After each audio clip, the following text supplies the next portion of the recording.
ஆயா, நாங்க உனக்கு கூட பாரம் ஆயிட்டோமாயா, அதனால தான் எங்களை ஹாஸ்டல் சேர்க்கிறாயா? அப்படி பேசாதீங்கடா, நான் உங்களுக்காக தான் உயிர் வாழறேன். ஹாஸ்டலுக்கு போனா 3 வேளையும் சோறு போடுவாங்க. இப்போ உங்களுக்கும் இங்க இருந்து கஷ்டப்படுறத விட அங்க போனா நிம்மதியா இருப்பீங்கம்மா. எனக்கும் வயசாயிடுச்சுப்பா. எந்த நேரம் எப்படி இருக்குமோ உங்களை யார் பார்த்துக்குவாங்க? உங்க சித்தியும் உங்களை பார்க்க மாட்டேப்பா. உங்க அப்பனும் மாறி போட்டான். அதனால தான் இப்போ உங்களை ஹாஸ்டலில் சேர்க்க.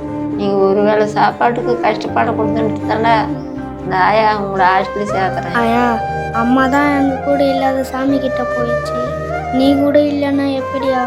ஆயா, எங்களுக்கு 3 வேளை சோறு வேணாயா, நீ ஊத்துற ஒரு வேளை கஞ்சி குச்சிட்டு உன் கூடவே இருக்கு. ஆயா, எங்களுக்கு ஹாஸ்டல்லாம் வேணாயா, உன் கூட இருந்தாலே போதும் ஐயா. உனக்கு மனசாட்சியே இல்லையா கடவுளே?